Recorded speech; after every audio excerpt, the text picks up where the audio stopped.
Danny Flexen here for Seconds Out with the voice of BT Sport Boxing, John Rawling. John, how are you? I'm very well, thank you. Good, glad to hear it. We're here obviously at the final press conference for the big main event Saturday night at the O2. It feels like it's been a long time coming. We're glad it's finally here. Daniel Dubois against Nathan Gorman, vacant British heavyweight title, and so much more, it seems, at stake. What do you think is in plans for the winner of this fight? Like, how close are they to joining the upper echelon of heavyweights? Well, they're very close indeed. The winner of this, I think, will be sort of lodged in the world top 10.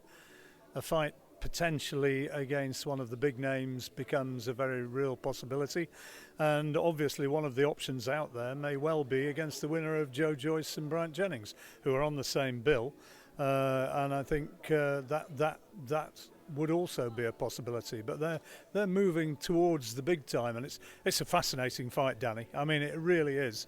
You want fights like this, because I can stand here now talking to you and say I really don't know. You know, Daniel, bigger lad, slightly, bigger puncher, definitely, but Nathan, better boxer, quite probably, better mover, definitely. You know, which prevails? It's boxer, puncher, strong man against somebody who's a bit more elusive and maybe a bit more tricky with a few more smarts. It's got all the makings. I think it's an absolutely fascinating fight.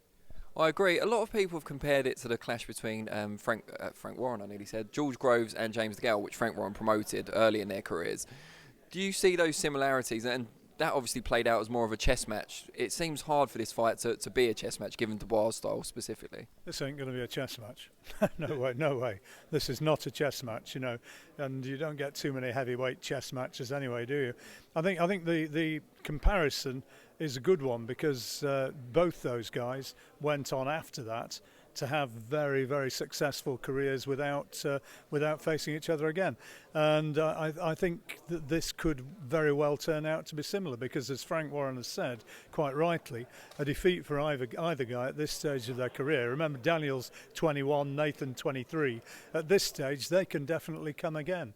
So, you know, I mean, there's defeat as well with honour. And I don't see somebody going in and just blitzing the other guy in this fight. I think there's going to be phases when one looks as though he's going to win, phases when the other looks as though he's going to win. I think it's going to be that sort of fight.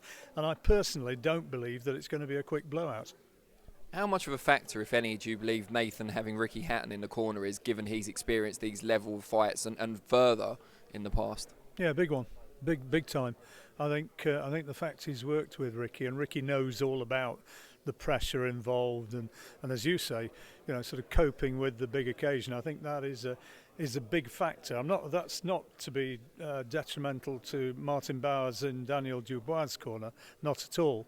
But Ricky has been there as a fighter, and he knows all about it. And yeah, who knows? Who knows? I mean, that is the great imponderable. And Nathan as well. He's just become a dad for the second time last weekend. Little baby Valencia. He managed to get there for the birth in the early hours of Saturday morning, I think it was. And you know, he's got that behind him now. His little boy, who was ill earlier in the training camp, he's sorted out now, and he's coming into this looking in great shape psychologically. Daniel won't be saying a great deal. He never does he? But there's a certainty about Daniel, and he really believes. Who's your money on? I don't know. It seems in some ways that Dubois is more of an instinctive fighter, whereas Gorman's more of a thinking fighter. Would you go along with that? No, not necessarily. I know what you're saying, but I think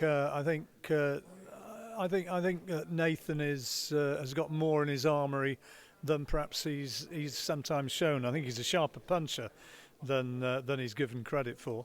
But I don't think. I mean, Daniel's not a plodder. He's not a one-trick pony.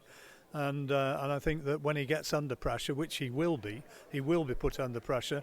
Then you're going to see the making of him as and his capabilities as a real fighting man when he's under pressure. It's going to tell you an awful lot about both these fellas.